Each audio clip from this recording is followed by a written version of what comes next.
Like, share and subscribe for more videos. أعوذ بالله من الشيطان الرجيم بسم الله الرحمن الرحيم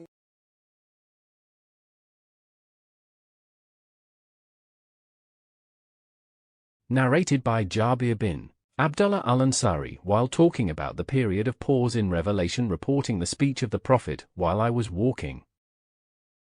All of a sudden I heard a voice from the sky. I looked up and saw the same angel who had visited me at the cave of Hira sitting on a chair between the sky and the earth. I got afraid of him and came back home and said, "Wrap me in blankets," and then Allah revealed the following holy verses of Quran. "O you, Muhammad, wrapped up in garments, arise and warn the people against Allah's punishment. Up to and desert the idols." After this the revelation started coming strongly, frequently and regularly. Like, share and subscribe for more videos.